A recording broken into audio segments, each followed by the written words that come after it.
The following program was pre-recorded. This is Business Roundtable with Matt Battaglia, the place where entrepreneurs, top business leaders, the best ideas, and the biggest stories in business meet. Let's get started. You're on the Business Roundtable. I am your host, Matt Battaglia. Every week we're talking business, and when we can, we try to get somebody in the studio to talk about it from the operator's perspective. This week we're talking real estate, specifically real estate investing. We've got Mike Del Prete. He's in studio. He's the executive director, AZREIA, A-Z-R-E-I-A. I'm going to make a guess right now. Arizona Real Estate Investors Association. And what do? They put money into real estate, one of the best assets for you to create wealth, both short-term cash flow and certainly long-term tax benefits, bringing in money, the asset appreciating, you name it. It's a long list, and we're going to be asking Mike all sorts of questions about it. Awesome. Mike, how are you today? Wonderful. Thanks for having me here. Tell people, what is AZREIA? What is AZREIA? All right. It's Arizona Real Estate Investors Association. So our goal here is to provide networking opportunities, education, and support to all Arizona real estate investors throughout the state. So we have chapters and meetings from northern Arizona all the way down to Bisbee. So you're located in Phoenix. You're in central Phoenix. Core offices, is it something where there's like a core one in Flagstaff, a core one in Tucson, or do they have multiple satellite? Like right here in Phoenix, there's 4 or 5 offices or something. No. Our headquarters are here in Central Phoenix, 16th Street and Camelback. But no more of it's like meeting places in the smaller cities. So it's like gatherings where they would meet every month. So our main headquarters are here in Central Phoenix. All right. Somebody joins AZREIA. What is your typical member? What are they like? What's kind of the breakdown of them? Well, we have I would say a big part of our membership is landlords, right? Okay. So we deal with all walks of life. There's a large amount of fix and flippers, landlords, people that lend money, right? People that that's the main piece of it. Wholesalers, so anyone active in the real estate business or provides a service to the real estate business, real estate agents, they're in the community. All right, so let's take it a step back then. Okay. The whole business of real estate. People who are involved in AZREIA, is that typically on the residential, dealing with renters for people who they got a family, they want to rent a house, whatever the case may be, or maybe investment property for renting a house, or are we talking commercial people who are members? Yeah, great point. So yes, we're predominantly single-family housing and small multifamily. So probably from 2 to 10 units, I would say would be a majority. If we go to multifamily route, would be our demographic. So single-family, small multifamily. But don't get me wrong, as investors, you grow and you spread your wings, and there's investors with tons of houses that also dabble in commercial and so on. But the main focus is single-family. All right, and somebody just dropped off of Mars. They know nothing about real estate. Walk them through the terms. What is a single family and what's a small multifamily? Because quite frankly, this is real estate lingo that not every investor knows. Yep. So single-family housing, single-family residential properties. It's one house, one roof, one 3 family. bedrooms, 2 baths. 3 beds, 2 dog, baths.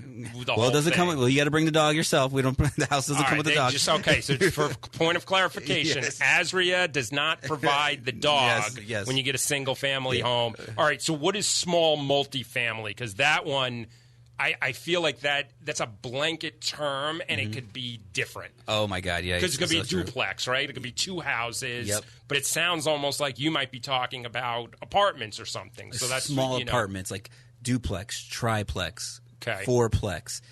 So 2 to 4 units is still considered residential here in Maricopa County. Okay. So, and you can even use your personal loan to buy those properties and live in one of the units and rent the other ones out. So that's something we could talk about later. But then above 5 units is considered commercial. So what I'm saying is amount of doors under a roof, to keep it simple. So if there's 2, 3, 4, 5, 6, 7, up to 10 doors under a roof, what I would say is small multifamily. Okay. For our world, you could talk to someone that owns 300 unit apartment complexes, and they'll say 50 to 100 units is small, right? So for us coming from the single family world, that's who our main membership is. How long have you been involved with AZREIA?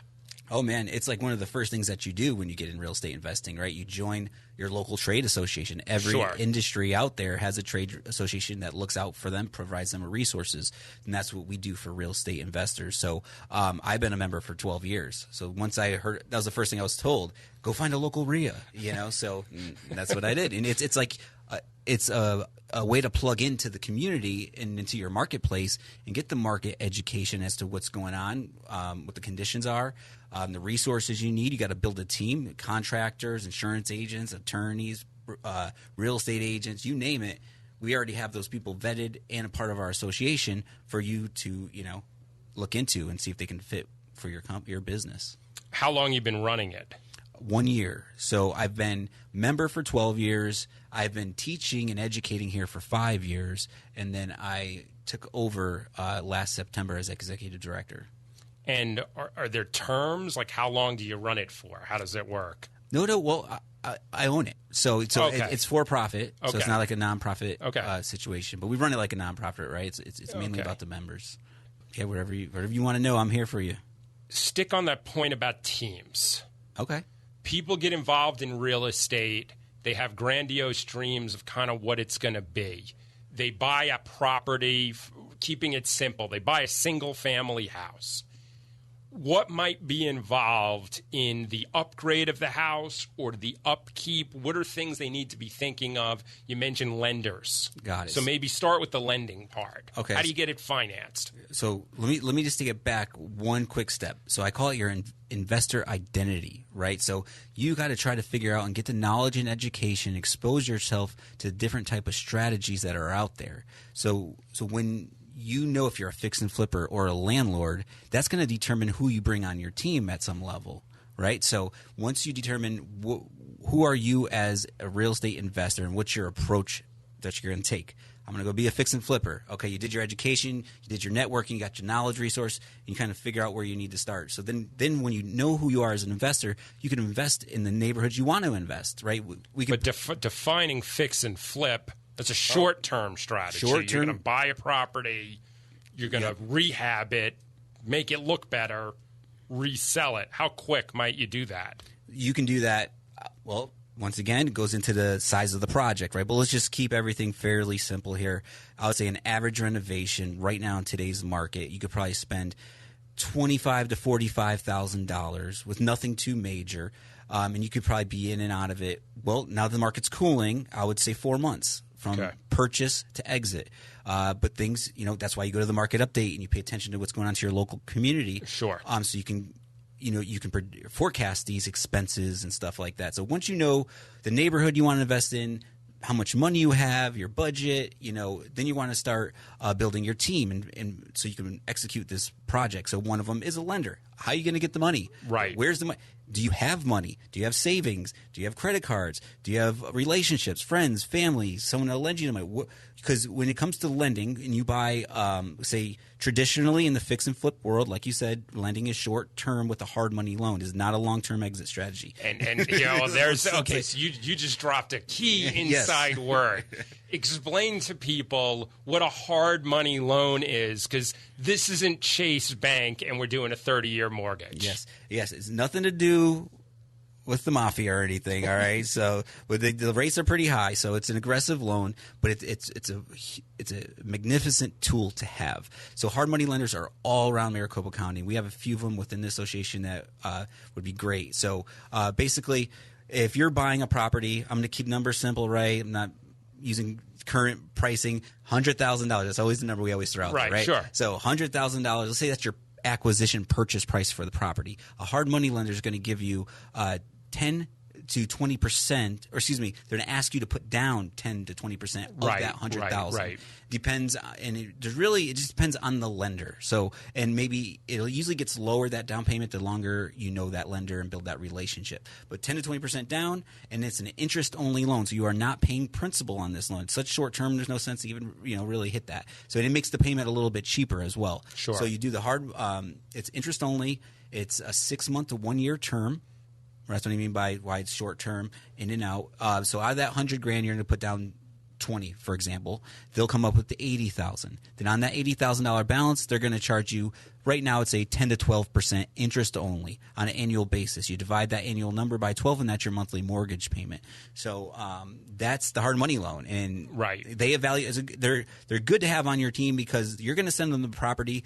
You know, they're not looking at credit scores. They're not looking at W-2s. That 20% down is your credit, okay? But they're going to look at. Do they have a collateral position in the property? Yes. They'll get first lien position on the property. Okay. And that's their protection. And they also evaluate the property with their own underwriting in-house. So there's not an appraiser involved. There's not inspection periods or any of this long, drawn-out process from the hard money lender. But they'll do their analysis. So if your hard money lender passes on the deal, you might want to ask why, right? It might help you out a little bit. So, sure. But essentially, they can close in 24 hours. Wow. You know, it just depends on, once again, it depends on the lender and the deal. You know, right. So let's hold that thought, because we have immediately jumped into the deep end of the pool, all right. talking hard money loans. You're listening to the Business Roundtable. That is Mike Delpre. I hope I pronounced that right. You got it. AZREIA, AZREIA, Arizona Real Estate Investor Association. We're talking real estate, but we're specifically talking about it from the investment end. People who are fix and flippers. They want to buy a house, rehab it, they want to turn it over and sell it again, or people who want to be landlords. They want to own rental properties, have the property appreciate, get some cash flow from the property, and build a little side business here.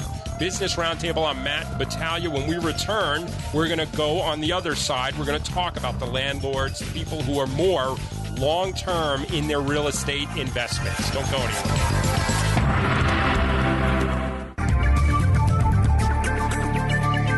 Welcome back. You're on the Business Roundtable. I am Matt Battaglia. We are talking real estate this week, but we're talking with an operator, a teacher, somebody who's been involved in it for a number of years. His name is Mike Delpre. I hope I pronounced. I think I butchered that again. I don't know. Oh, I'm used to it. Yeah, but you did well. You did better than 99% of people. Yeah, I got to look at my phonetic pronunciation there. Mike Delpre. All right. Woo.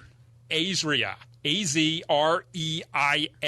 Arizona Real Estate Investor Association. Mike's got the T-shirt, so you can't miss it. There you go. Last segment, we were talking about the key things. Somebody gets involved in real estate. Where do I find the money? How do I buy a property? So we were talking about something pretty advanced, hard money loans, especially for people. They're interest-only, short-term loans, so they can buy a property, rehab it, turn it over for a profit. That's short-term. Yes. Let's talk long-term. Somebody wants to own a rental property. You called them a landlord. That was the term. Yeah. They want to be a landlord. They're going to own a rental property. Tell me two things. One, do they manage it themselves or do they get a property manager? And two, what do their loans look like? Is that more your traditional mortgage? Got it. Cool. A lot of information on this. So as a landlord, first thing is, so what was your question here? So for the landlord, well, first is will they manage the property themselves, or are they going to get a property manager? So what I'd like to say about that first is, if you come into this business as an investor, we don't manage properties. Okay. Right? We don't swing hammers, right? That's the goal, but you got to get started somewhere. So to your question, yes, you can self-manage the property. Totally fine.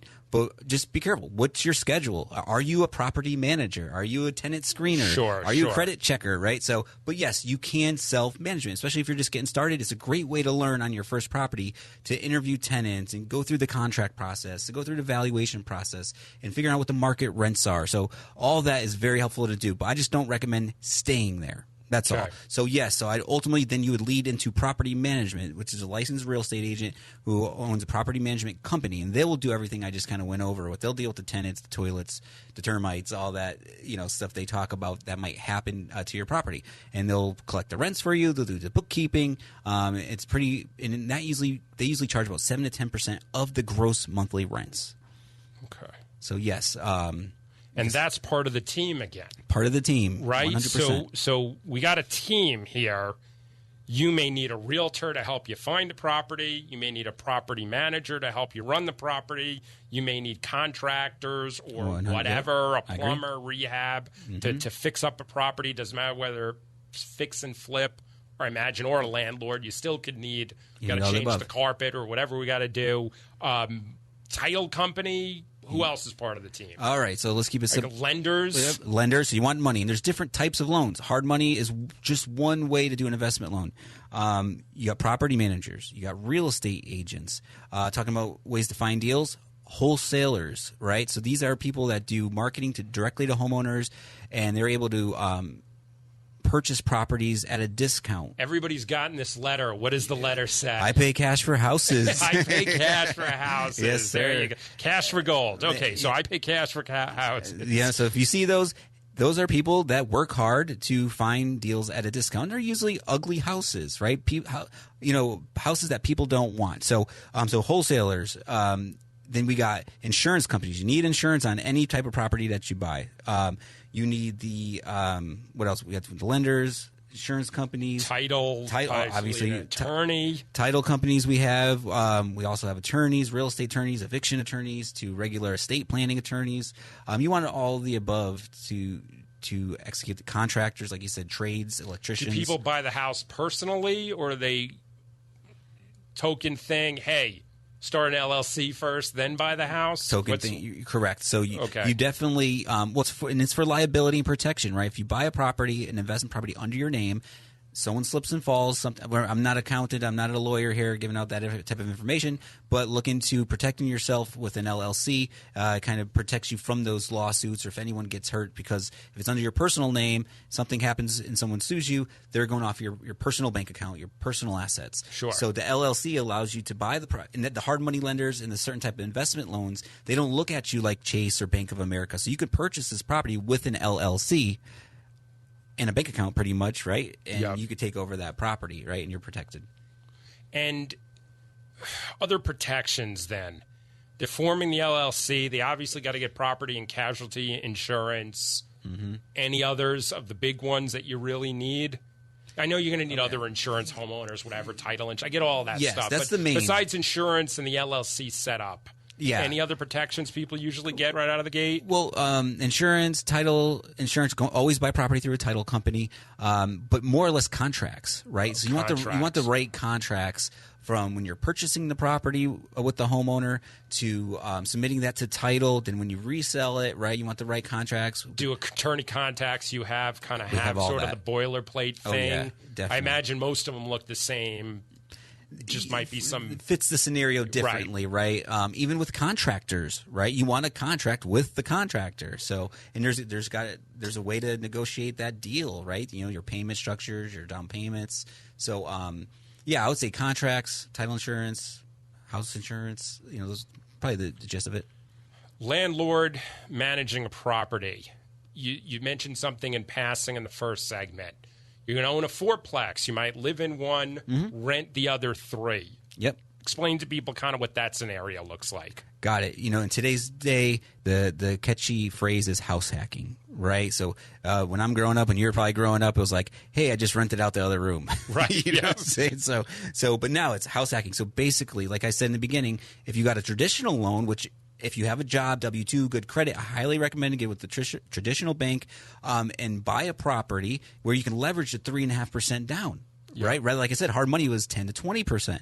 So you can buy a property pretty much because the bank won't want you to buy a junker. So they're going to say buy a more pretty house that's already fixed up. So you can leverage up to 4 units, so a fourplex, duplex, single family, duplex, triplex, fourplex. You can leverage a regular FHA loan, 3.5% down, and live in, let's say it's a triplex, you live in 1 unit, and you can rent out the other 2. And normally, if you got to understand how to work the numbers and know what rents are, know what your mortgage is. So you have to know math to invest in real estate. Basic math. Yeah, we're just going to I'm going to put that blanket statement right in the notes. Yes. You have to know math to invest in real estate. When I was in school, I didn't think I needed it, but at least basic math. Or have your property manager, with you. But this is what we always say at our meetings. we're all adults here. You have to do your own due diligence on every deal. You can't leave every piece up to everyone on your team. You got to make that final decision and take full responsibility. So, rent. So you buy a triplex, right? You can leverage the 3.5% down. You have to live in one unit for, I think it's 1 year, and then you can rent out the other 2 units. And normally those other 2 units should pay your mortgage payment. Sure. And so some people I've seen, they're able to profit and live for free, right? Or hey, it's even better. Let's say the other 2 don't cover your mortgage. You're just covering. Usually you'll end up paying less than what your rent is, right? Wherever you're living here in Phoenix, we know how rents are. So, So anyway, it can be a benefit, but you gotta evaluate the property correctly and make sure it works out for you. Another industry term, but most people probably know this. FHA loan, those are your standard loans that are backed or insured by the government. Pretty typical. That's what most mortgages look like. We got about a minute left, but let's kind of tease going into the next segment some of the other things that you were sort of leading to. First off, maybe just define for people understanding leverage. The idea, you're buying a 4-plex, you're living in one, and then the other 3, they're also appreciating, they're giving you cash flow, they're paying your mortgage, but other things you can be leveraging from that is the capital gains appreciation in the house, the interest write-offs, the expense write-offs, and then depreciation tax. So kind of how do those things all sort of go together? I mean, I'm rushing through, but they all matter if you're going to rent a property. Yeah, and that's where your team once again comes in. You sit down with an accountant and say, hey, remember your investor identity. Hey, I want to buy a 4-plex, live in one, and rent out the others. How does that apply to my personal situation tax-wise? Right? Because there could be write-offs where working from your home, right? Writing off part of the utilities and part of the square footage in your primary part of the building, right? So, but what I liked what you said first is leverage. So how can you put a certain amount of effort out or less and get more results? And that's the tease. There you go. That is the tease. How can you put out so much? You put out a little bit of effort, but you get a lot more results. In this case, we're talking 4-to-1. You're putting out 25%, but you're getting 100%. Love it. So you got 75%. You're getting leverage. That's Mike Delpreet, AZREIA. AZREIA, Arizona Real Estate Investors Association. We're talking real estate. We're talking about it from the investor's side. So when we come back, we're going to further define what is leverage, why it's an important concept to understand, as well as when you're buying a house, we're going to have Mike repeat also what he just said, tax ramifications, why you should be talking to lawyers and accountants, how you set up the deal is really important. Business Roundtable will be right back.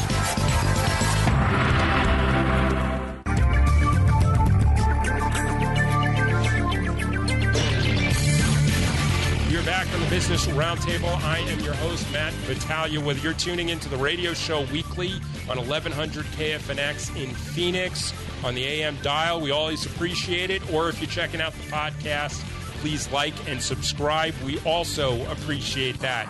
We are talking real estate. We've got Mike Delpreet. He's in studio. He's with AZREIA, AZREIA,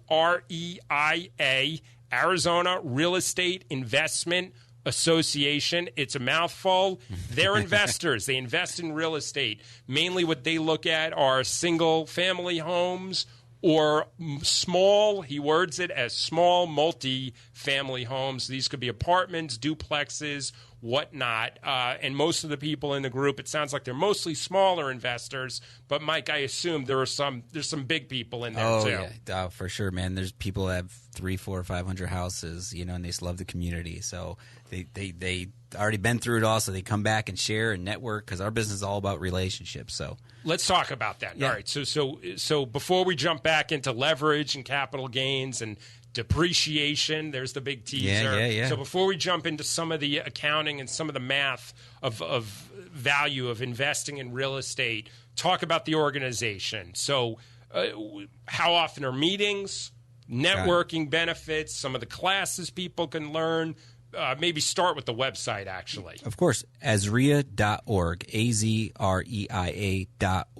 is our website. So AZREIA, like I said, it's a Real Estate Investing Association. We're a chapter of the National REIA, which is nationwide. So there's a REIA in every state. So we have rules and regulations that we have to follow, just like real estate agents and stuff. So we're a legitimate organization here in town, been here since 2002. So check out the website. Yeah, that's where you can get all the information about us, our history, and the all glossary you were telling me. So if you want to know the terms, like we put together a glossary on our website. If if we talk about cash on cash return, cap rates, all the lingo and the formulas within real estate. If you're new, you want to brush up and kind of get an idea. We do have a glossary section on our website. There's a lot. Everything's on our way. We have forums, so members can go on there and interact with each other, ask each other questions, kind of like Bigger Pockets. So you can go on there. We have property posting, so members go on there and post their properties. So if you wanted to find a discounted property that's not with a real estate agent on MLS, you might be able to browse through our postings and pick one up with another member. So that's just the start. And if I could just throw in one more benefit, which is throw it all. Tell us about how often you have the meetings and what's upcoming. Keeping in mind we're mid-August 2022, so what's kind of going on in the fall? All right. So always just go to the calendar on our front page of our website. We have from anywhere from 10 to 15 events a month, from small get-togethers to Zoom meetings to in-person classes.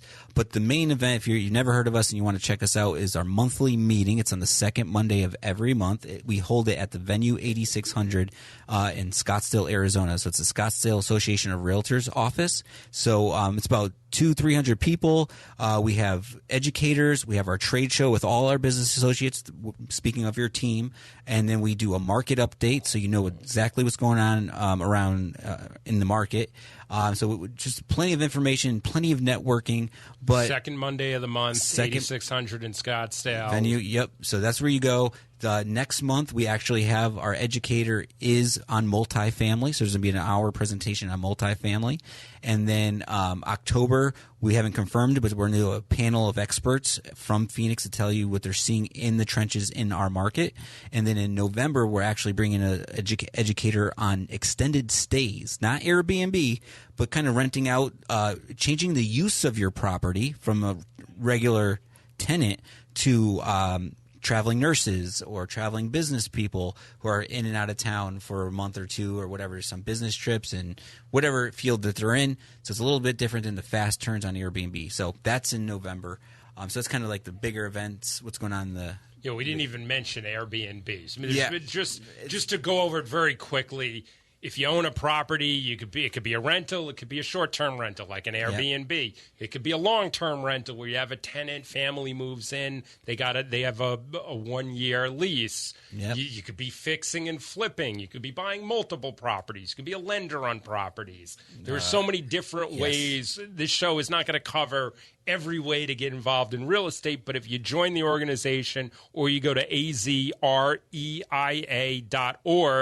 you can learn what types of opportunities, lingo, check out a meeting. What are the membership costs? Membership, we have two plans. $100 a year. So that would cover $8 a month. $8 a month. Coffee. Less than Netflix. Yes, and you get so the thing is, you get access to all our benefits, but you pay a la carte. So I'd say if it's for low active, if you're not going to go to a lot of meetings, just a few, maybe less than 7 or 8 meetings a year, you pay $5 to get in. Okay. Right. Okay. $10 for the big meeting. Right. But if you're going to be highly active, that's our Plus membership, which is $239 a year. And you go to all the meetings for free.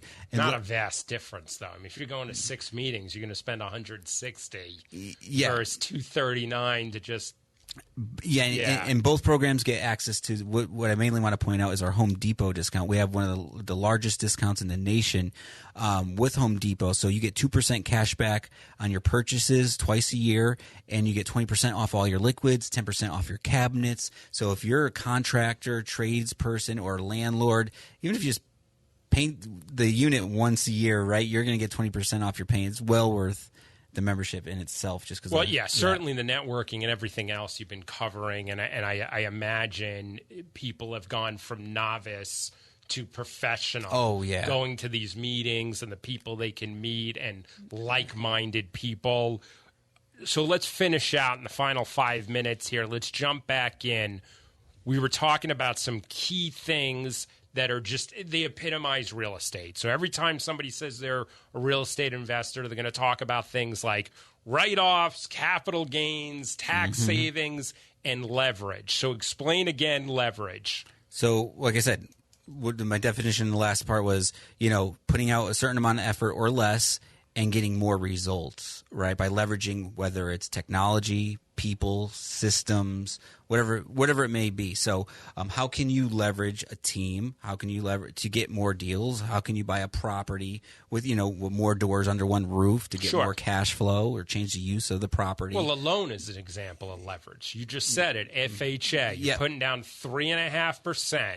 So if the property, simple math, if the property's $100,000, you just put down $3,500 to control a $100,000 property. And how, if you want to buy a $100,000 stock, how much do you got to put down? Well, I know you're smart. You're probably I'm going to say 100,000. Right, there you go. Now, if you were a stock, I've been to the stock meetings. See, those are the clubs I do hang out at. Right, not me. I haven't been there. So yes, but that's an excellent point, by the way. So as a point of comparison, if you want to buy a stock, well, that's why people buy options, by the way. Yes. So they buy options to leverage. But today's not a stock show. Today's a real estate show.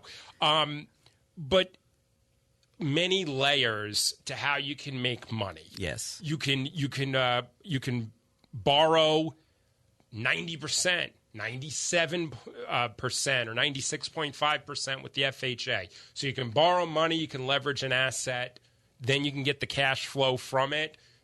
Rental properties now paying the mortgage. Let's talk write-offs because all these other advantages, tax write-offs, expense write-offs, and then circle back also capital gains if you sell the property. Yeah. So just in short, like when I first started, you don't know what you don't know, right? I was like, I watched HGTV, so it's like, I just want to flip a house and make a big bunch of money, right? And everything is going to be great. All my problems will be solved. So no, I learned over my first 2 years in business, really didn't handle my taxes properly. So I got a big tax bill after 2 years once I figured out I need to get my stuff right. So I didn't have any write-offs, meaning, right, so when the expenses, the materials, the labor, right, gas, whatever it is, these are all write-offs that you can deduct from your gross profit. Putting carpet in, all of that. All of the above. What else? The interest on your loans is a write-off, right? So there's all these things that your tax accountant could help you with. So you may have heard that expression, it's not how much you make, it's how much you keep, right? Yep. So this is going to help you keep more money at the end of the year if you're structured properly with your tax accountant to understand once they have a good overview of your business. Fix and flip. I already know the answer to this one, but fix and flip, unless you're exchanging that house into another house. I know there's guys, they're aggressive. They do fix and flips with these 1031 exchanges, and they don't pay the taxes on it. But most people, you're paying actual taxes, like full-on taxes, when you hold it under a year. Capital gains over a year, you're going to pay less taxes. What do you see with average members? Are they holding houses long-term? So they're trying to get, favorable tax situations? Well, it depends on, obviously, everyone's business model is a little different. But, yeah, there's those people that say they're going out there doing a bunch of flips, one after another, and they're paying all those capital gains. What they're probably doing as they get more savvy is they're buying rental properties. Yeah, so, I'm sure. So on the side, they have other assets that they can depreciate, whether it's houses or businesses or whatever it may be. Explain depreciation, by the way. That's a key one in real estate. To keep it very simple, on a single-family house, it's called straight-line depreciation, where you can depreciate your house every year for 27 and a half years without actually having something broken, right? So the tax code is written for those who provide shelter, jobs, housing, energy, a bunch of stuff. It's for investors. The tax code is for entrepreneurs, business people, investors, people who are putting money into something. So there could be numerous things. But if you're putting money into something, you get the tax benefits. Read the tax code, and if you don't want to read it, hire someone that does. So So you could depreciate that asset every year for 27.5 years. So if it's a $100,000 property, that means 80%, which let's just say is the structure, you can depreciate that property divided by 80 divided by 27.5. I think it's like a $3,000 savings. I don't know how it works in the grand scheme of things with the tax account and your personal profile, but that's $3,000. You could say you made less money that year. Right, which again goes against rent, other write-offs. So now it's possible you're cash flow positive after you're doing the tax return. This definitely gets wonky, but these are things to know. 1031 exchanges, depreciation write-offs, cap rates, cash flow, leverage, how loans work, numerous things to know when you're doing real estate investing. That is Mike Delpreet. He's with AZREIA, AZREIA. You're listening to the Business Roundtable. We're going to take a quick break. I am Matt Battaglia. We're talking with Mike Delpreet, AZREIA, Arizona Real Estate Investment Association. When we come back in the final segment, we are going to get into the more advanced things, discussing taxes, capital gains, cap rates, and things you need to look for in a real estate investment. Don't go anywhere.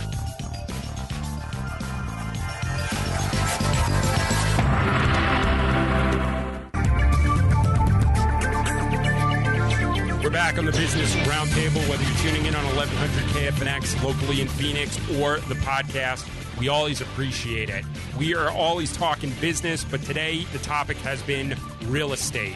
Mike Delpreet, he's the executive director. He's live in studio. He's from AZREIA.org, AZREIA, Arizona Real Estate Investors Association. We've been discussing the association, the members, what's involved with the networking. And in this last segment, we are going to get into the more advanced stuff, the wonky stuff, the accounting, the taxes. Okay. Some of the advanced stuff.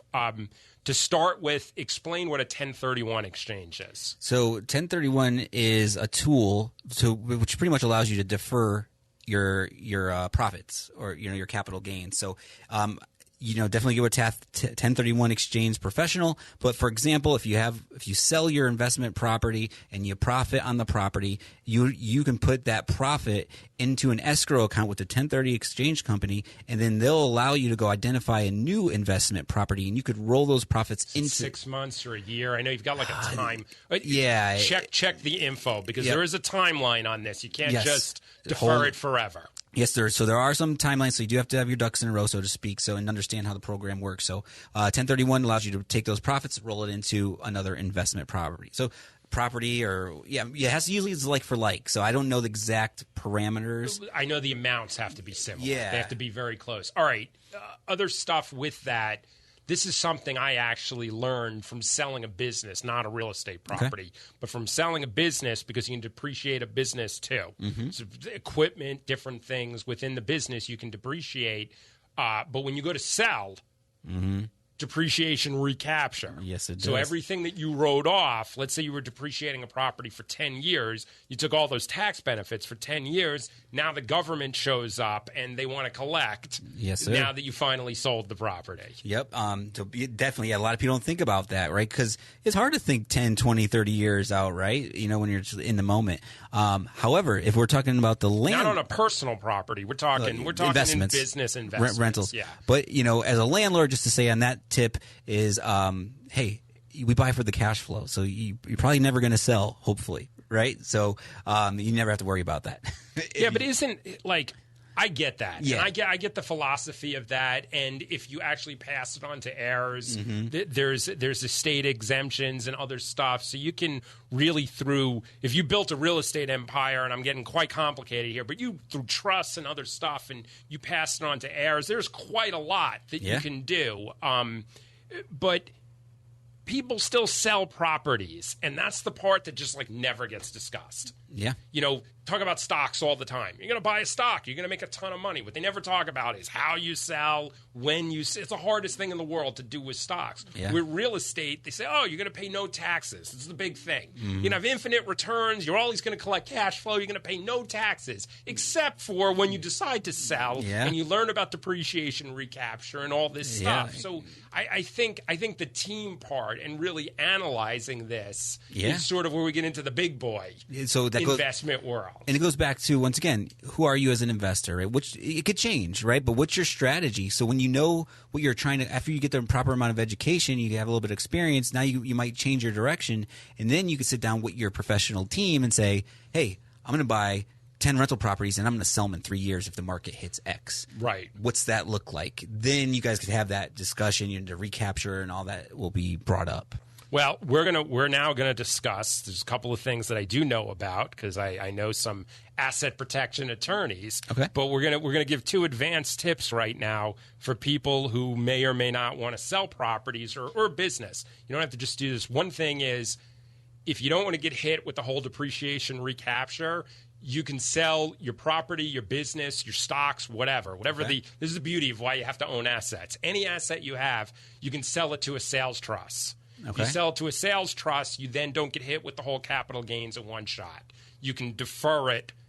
I don't know if it's called a sales trust or maybe called a deferred sales trust. Oh, wow. You'll just have to hold me on that one. I only play a lawyer on TV. I don't claim to be the lawyer. But the point is, you can put it in a sales trust, and then you can basically pay the capital gains over 10 years. Wow. So that's one way not to get nailed with the depreciation recapture and the capital gains all at one shot. So to your example, let's say you built up 10 apartment complexes. Mm-hmm. You started with a few $100,000, now it's worth $3 million. Yep. And you're looking at a $2+ million gain or something like. Exactly. You may want to. Sounds great, man. It's worth talking to an attorney. Spend a few thousand. Sell it to a trust. So then what happens is the trust sells the property, collects the money, and then I don't know the legal terms, but the trust then pays you an amount every year, then you pay the taxes. Love it. So that's one way.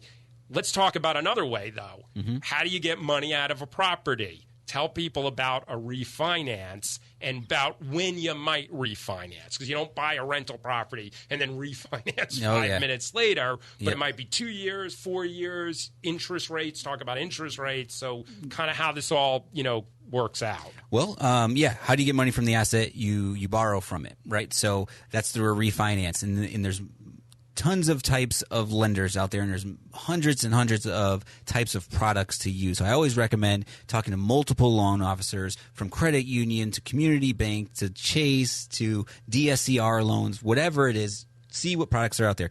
A bank will normally probably lend you, depending on the bank, 60 to 80% of the appraised value of the property.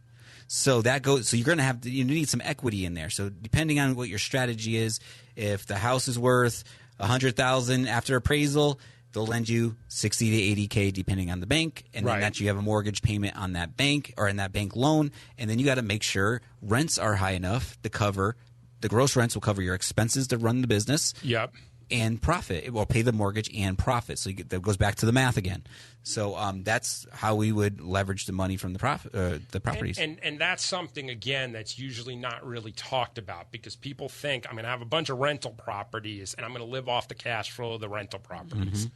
Now, certainly if you own 50 apartments, I'm sure you can live off the cash flow of the properties. Yep. But if you own one rental property, one house with one tenant, you might be making a few hundred a month off after a property manager. Yep. I don't know about you, but I don't know, a 9% with interest rates up and inflation at 8%. I don't know if we can live off a few hundred a month. Yeah, you're going to need a few more houses, and that's what we call getting out of the rat race, right? Like, what's your monthly expenses, or what's your goal as a monthly expense to live, entertainment, family, everything, right? And the goal is to get assets built up above that monthly expense of living. Then technically, you're financially free, so to speak. But that number, that goal number, living number, could always change. But in short, you want to build up enough assets to get over your expenses. Plus, over time, if you build up the assets, that's where you hear that term in real estate, the infinite returns. Yeah. If you start refinancing let's say you own 10 properties and every few years you're refinancing one of them. Now you're taking money out. Like you said, you're borrowing against the property, and that money, you're not paying income taxes on that loan. Great you're point. Taking the money back. You don't pay taxes on the refinance cash out. Right. So you could ultimately, two things you said about time, right? One, in this business overall, time is on your side in real estate. So, but if you get into the business and you get into the weeds of how to find a screaming deal or at a discount, so I could purchase properties at such a discount. So let's say I know a property in the market's at $100,000 after it's fixed up and pretty. I know the bank will give me $80,000.